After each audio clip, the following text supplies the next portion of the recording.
All right, we're going to go ahead and get started this morning. Thank you to everyone for joining us. Good morning and welcome to the Advisory Committee meeting for the 2024 Marijuana Retailer Tax Compliance. Thank you for taking time out of your busy schedules to attend this morning's meeting. My name is Nicole Blase and I am the Rules Coordinator for the Oregon Liquor and Cannabis Commission. A few housekeeping notes before we get started this morning. Today's meeting is being recorded. For those that are joining us virtually, please ensure that your phone or computer is muted unless you are speaking. Only invited committee members will be a part of today's conversation. Members were selected due to their level mind. We ask that each of you serve as goodwill ambassadors to the discussion so that you may represent your constituency professionally. Please be courteous to other members so that we don't have multiple participants speaking at once. You may use the raise hand function in Teams, or if you are calling in, please interject when appropriate and we will call on you in order. Non-committee members will be able to tender comments during the public hearing and during the comment period. Committee members, please state your first and last name when you make a comment. Okay, let's get started. Today is Tuesday, May 21st at approximately 10:02 a.m. Many of you are familiar with the rulemaking process, but for those of you who have not yet had the opportunity, or for those listening in, I will begin by saying a few words about the rulemaking process and the purpose of advisory committee meetings. The purpose of an advisory committee is to increase the public's involvement in the drafting and development of administrative rules. The Oregon Legislature, through its enactment of the Administrative Procedures Act, ORS Chapter 183, stresses the critical importance of the public's participation in policy development. Advisory committees are an excellent way to solicit input from internal and external stakeholders who are likely to be impacted by the development or amendment of agency policy and rule. Consequently, advisory committee invitees may include licensees, permittees, industry representatives, OLCC staff, members of law enforcement, local government, the public, local community organizations, small businesses, and other interested stakeholders. The purpose of having all of the members on this committee today is to hear from different parts of the industry and public health and safety partners. The Commission strives to hear from all interested parties. Our role today will be to explain the background and context of these rules and the changes that are being proposed in this package. We will provide facilitation to ensure that all committee members can provide input today. During this morning's meeting, we will seek your input on the proposed amendment to the 2024 Marijuana Retailer Tax Compliance. Today, staff will explain the proposed amendment to one example in response to Governor Kotek's directive for the OLCC to require proof of tax compliance for marijuana retailers as part of the renewal, change of ownership, addition of license holders, and/or new licensure processes. Since implementing the governor's directive, the OLCC has come across situations where licensees have extenuating circumstances that have prevented them from obtaining certificates of tax compliance. This has included deaths in the family, pending legal actions, and other delays beyond the control of the licensee. In response to these situations, OLCC staff is proposing to make permanent Oregon Administrative Rule 845-025-1190 to grant relief in specific situations where the licensee is trying their best to obtain a certificate of compliance while working through these issues. A licensee applying for an extension would need to meet specific requirements and provide proof that they are working to obtain their certificate of compliance. Under Oregon's public meeting law, this meeting is open to the public, and members of the public are free to observe our discussion, but may not offer comment. The agency will digitally record this advisory committee meeting and will produce and circulate a record of our discussion. And we will now move on to introductions. I will be calling on you to introduce yourself, When introducing yourself, please state your name and the organization you are representing. I'll start with OLCC staff. Again, my name is Nicole Blase, and I'm the rules coordinator for the agency, and I will be moderating this discussion. And I invite any of our OLCC staff today to introduce yourself. Shannon, I see you have your hand raised. Yes, Shannon Hoffeditz, interim director of licensing and marijuana compliance director. Thank you. Denise? Denise Byram, OLCC marijuana licensing technician. Thanks, Denise. Patrick? I'm Patrick Owen. I'm the marijuana licensing and permitting manager. Great. Amanda? Hi, Amanda Borup, policy analyst with OLCC. Thank you. Any other, Matt Kobos? I'm Matt Kobos, work out of class marijuana licensing technician. Thanks, Matt. Any other OLCC marijuana staff that would like to introduce themselves? Brian Haley, Public Records and Rules Manager. Morning. Thank you, Bryant. Thanks, OLCC staff. And I'll start with the RAC members that RSVP'd and see if anyone else decided to join this morning. Alex Burr. All right. Erin Purchase. Hi, my name is Erin Purchase. I'm with Kindly Pendleton, a retail establishment in Pendleton, Oregon. Thank you, Erin. Justin Hobson. Hello, good morning. Justin Hobson. I'm an attorney with Miller Nash and represent a variety of cannabis licensees throughout the state. Thank you, Justin. Margot Lucas. Anthony Taylor. Yes, Anthony Taylor. I hold the patient seat on the Oregon Cannabis Commission and currently serve as its chair. Great. Thank you, Anthony. Those are the only RSVPs that I received. I see we have Kelvin from the Department of Revenue here today. Hi, my apologies for not RSVPing. I missed that button, Okay. sorry.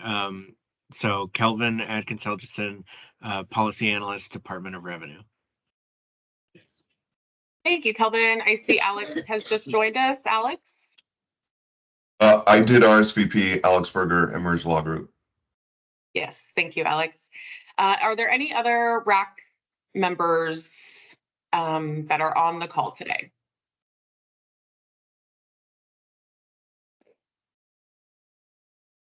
Lindsay, I have a Lindsay raising their hand. Yeah, hi, Lindsay Tennis here representing League of Oregon Cities. Great, excellent. Any other RAC members before we get started today? All right, just a reminder, if you could please put your microphones on mute so that we can hear everybody that is talking today while we're on the call. I'm going to hand this over to Patrick, who is our subject matter expert on today's topic, and we will get started. Thanks, Nicole, and good morning, everyone. So Patrick Owen, licensing manager for the marijuana program here at OLCC. All REC members should have a copy of the draft language. There are not significant proposed changes. The language we're talking about is specifically on page 2 of the draft under section 9B, which is certificates of tax compliance and the temporary extensions. There's a minor change here, which we can discuss, which was changing the deadline for requests to not no earlier than 7 calendar days prior to the last operative date of the license, and instead that request for extension be made at least 7 days prior to that. The original intention was to narrow the window so we weren't getting an enormous number of extension requests right off the bat from people who did not necessarily need them. But allowing that additional time should allow us some more flexibility. That's not written in stone, it's a proposed change. The other change is just directly referencing the section that calls out that expiration date. So not a functional change, but just maybe a little easier to read and more specific. This is all temporary language currently, allowing for the request and allowing for the commission to grant the request. There has been some discussion after sending out this draft of specifying that when we get the request and until the time we make a determination on it, that time is also part of the granted extension. That is how we've been operating, but it is not clear in rule. And that's the summary. This is a relatively short RAC. It's one single rule. So I can open it up for comments from any of the RAC members or questions, discussion.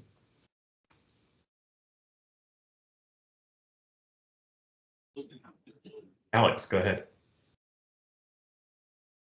Thanks, Patrick. And I realize that this is one provision of one subsection, and so it should be a quick RAC. Just have a few comments though on the rule as a whole, as well as that section.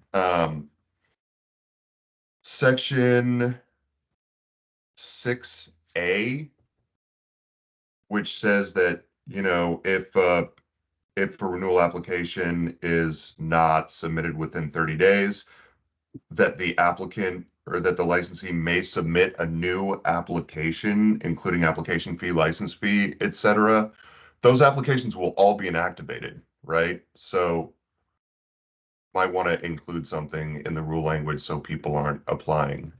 Not that they would, but might make sense. And then subsection 9A,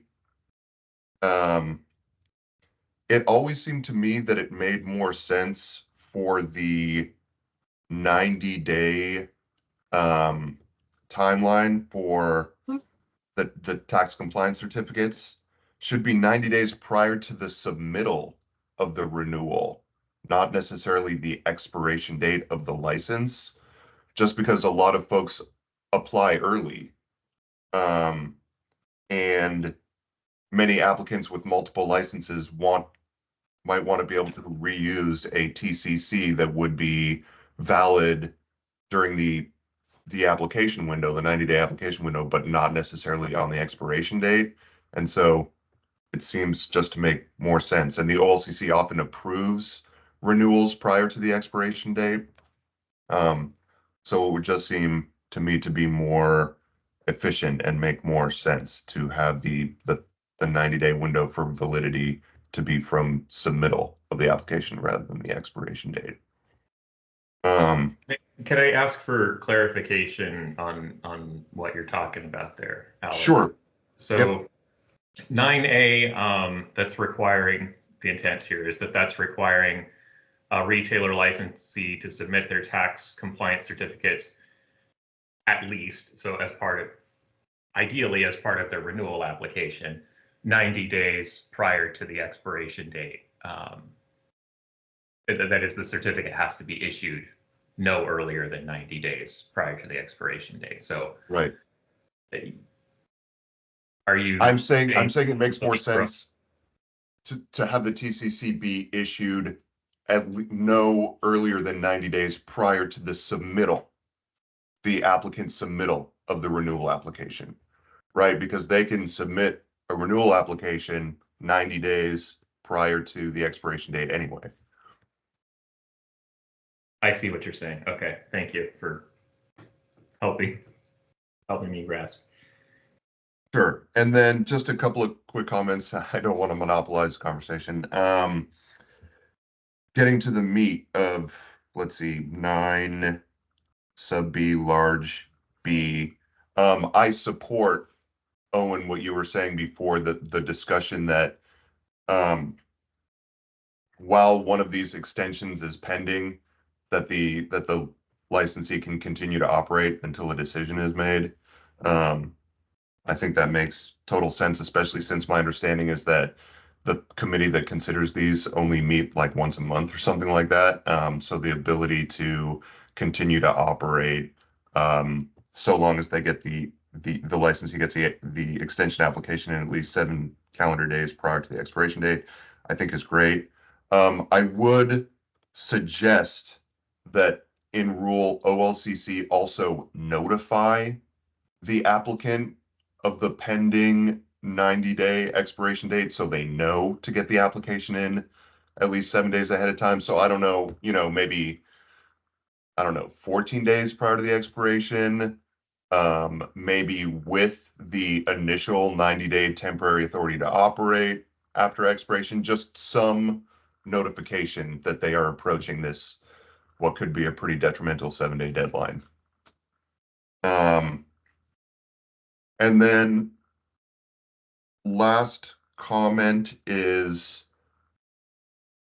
I think it would benefit folks if there were some grace period between a denial of the extension and the actual, I guess, inactivation of the license.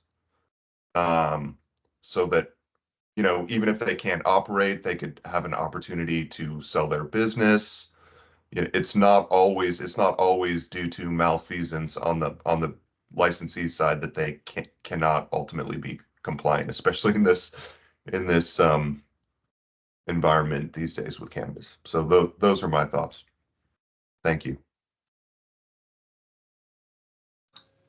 Thank you for those comments.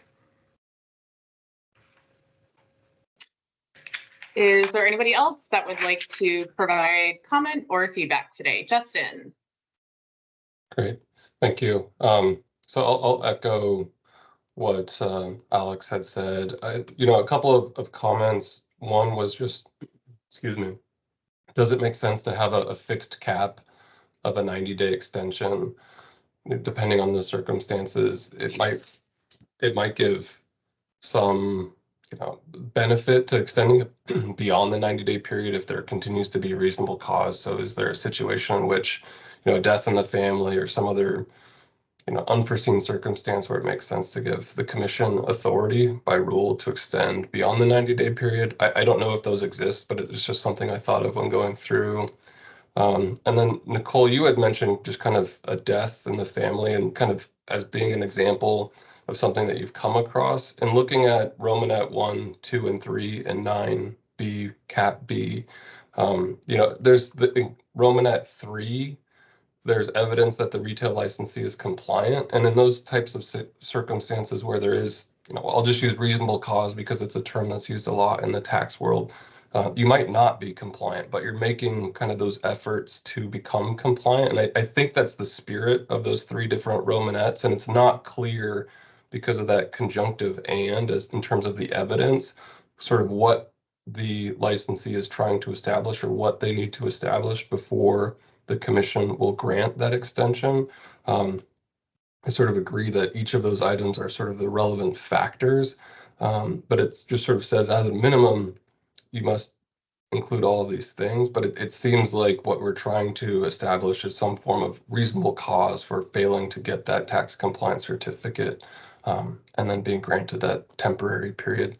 And I didn't come up with draft changes that I think affect that change, but I think it's just sort of that spirit of what we're trying to get through, and it doesn't necessarily come across in the rule. That's all I have. Thank you. Patrick, did you want to follow up? Well, one thing you said, Justin, I just wanted to be clear. So 9B is specifically granting the additional authority you were talking about. So we've got the fixed cap of 90 days, but then if somebody needs more than 90 days past the expiration date, that's what 9B does specifically. And I may have misheard what you were saying, but it sounded like you were suggesting maybe that was a question whether or not we should be doing that. But the intention here and the language as it's been operating and is proposed to continue operating would leave us with that authority. Understood. It's just how long, making sure that it's so long as that situation continues to arise, the extension can continue. It's just you sort of have that 90 days automatic, and then in B, it's just not clear in terms of how far out you could go. And so long as the situation remains and that sort of that diligent effort to become compliant, the commission still has authority. So just kind of clarifying how long it could go out, even if it is sort of indefinite or however long that period is. And I think I misspoke in terms of how I was describing it initially. I see. So you're suggesting specifying the maximum length of an extension we might be able to allow? Or at least saying that it could go on indefinitely so long as there is good cause or reasonable cause.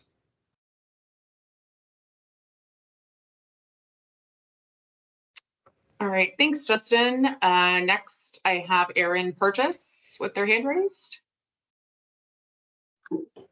I'm just echoing Justin specifically on that. If there are extenuating circumstances that the licensee is, you know, upfront with to the committee, that it could go on. And definitely because tax issues sometimes take longer than 90 days.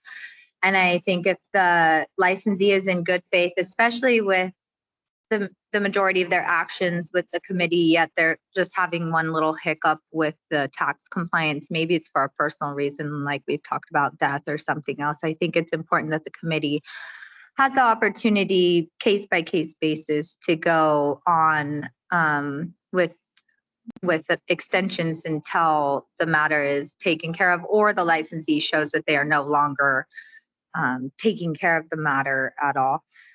And then also with Alex, how he stated that if the licensee is unable to gain tax compliance, if they have been pretty much in good, if they've been in good faith with their license and they haven't been making violations and they've been trying their hardest, I think it's important that the committee allow them to sell their business, because we have our lives invested into this business.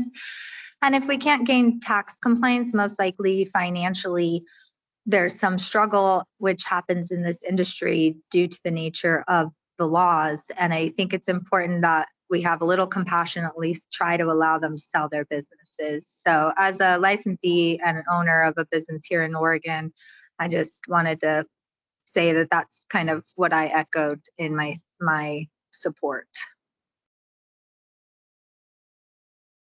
Great, thank you, Erin. Next, I have Kelvin from Department of Revenue. Thank you. I just was going to point out to Patrick, the Department of Revenue has a rule that will allow us to waive penalties associated with late payment or failure to file a return for death or serious illness of a taxpayer or a member of their family.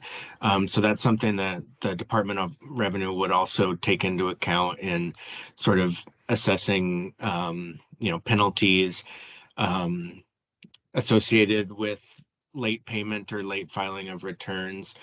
I think that the marijuana tax payment language in sub 3 is specifically there as an obligation of operating like a marijuana retail shop, and that tax is specifically only applicable to that narrow group of taxpayers. So there is reason to include that, or at least arguably this is an obligation that they have that's different than other taxpayers.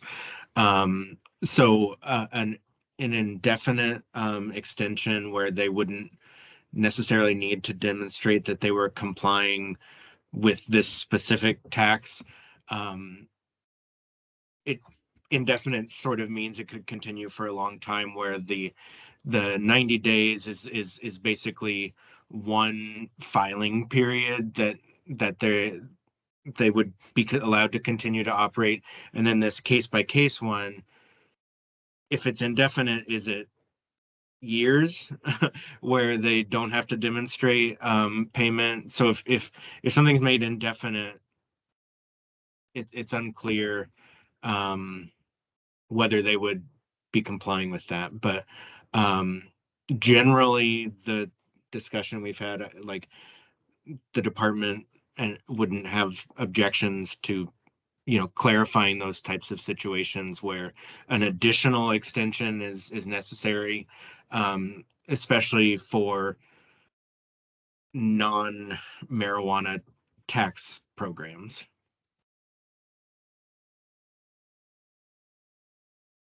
Thank you, Kelvin. Does any OLCC staff want to interject before I keep moving on this one? Okay, next I have Alex. Oh, Patrick, sorry, Alex. It takes me a second to unmute. Sure. So I just wanted to clarify Kelvin's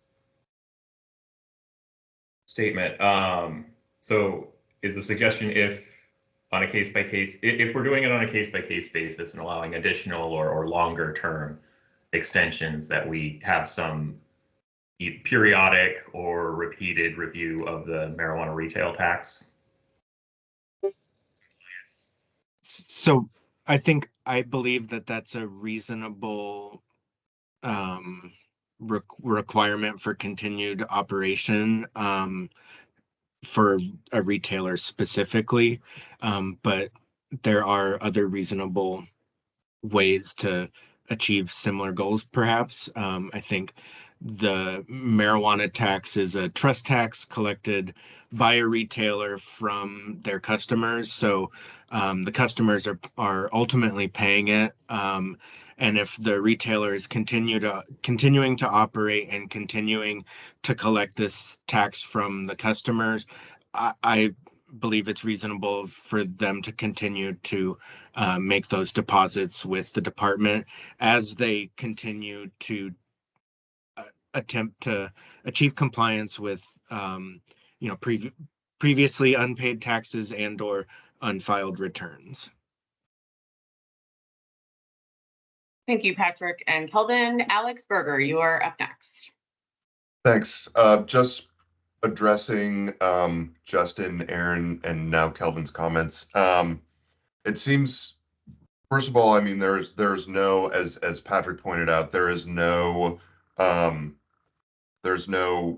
hard deadline in terms of the amount of time an applicant can request in terms of an extension. And I think this can be easily addressed by just allowing for multiple extension requests, right? And then going through each of these factors with each request and then making the ultimate decision. Great, thanks, Alex. Aaron Purchase, you have your hand up next. I just wanted to address Kelvin's comment. As a retailer, I completely agree with him that in regards to a case-by-case basis, I would think that the OLCC all would agree that us as retailers, we collect the sales tax from the customer. There's absolutely no reason to ever be late on that tax. But this rule in particular affects our personal income taxes.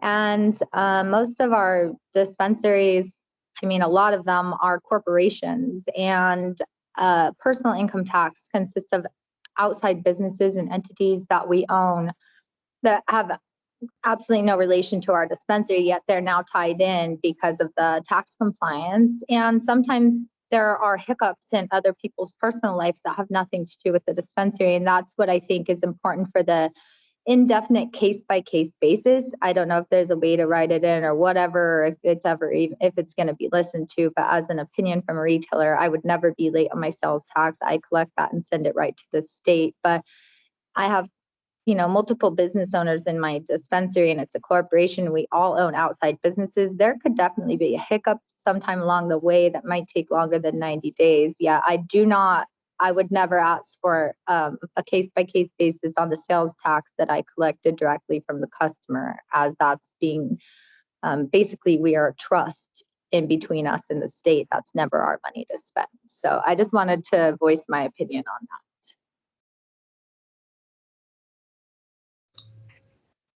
Thank you, Aaron. Thanks, Aaron. Go ahead, Patrick.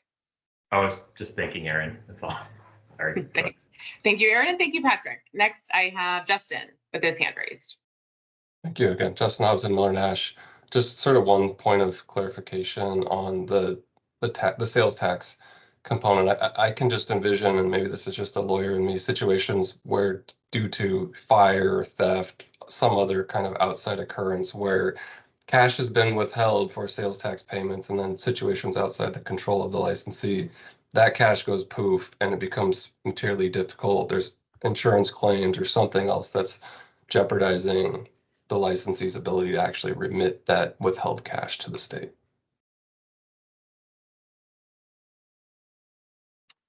Thanks, Justin. Just a reminder that only invited Rules Advisory Committee members may provide or contribute to the conversation today. So if you have comments otherwise, if you are listening in from the public, you may email us at olcc.rulemaking@oregon.gov or email me directly. But this is for invited RAC members only today to discuss. Kelvin, you have your hand up. So just Aaron's comments were very well made, and then Justin's is definitely a good a good comment. So we have seen that you know, situations like wildfires decimating entire you know, towns, and I think again, Patrick, the Department of Revenue in 150 305-0068 would allow for like a waiver of penalty, and in the case of like fire destroying the property, a waiver of interest on a case-by-case basis. So that case-by-case basis in which there's a casualty associated with the tax deposit, I think could still fit within demonstrating compliance for an extension. So if we were looking at similar language, there are circumstances beyond the taxpayer's control in that rule I cited that we could tie to that could, you know, excuse late payment in those circumstances.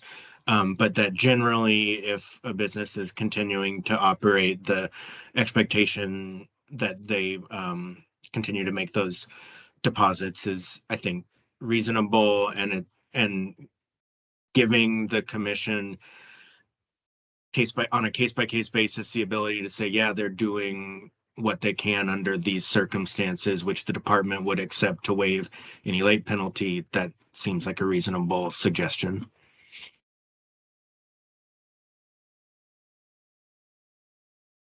Thank you, Kelvin. I don't see any raised hands at the moment. Are there any RAC members that would like to further contribute or comment on the draft rule language today? This will be the last RAC we are having for this topic. So now is your chance.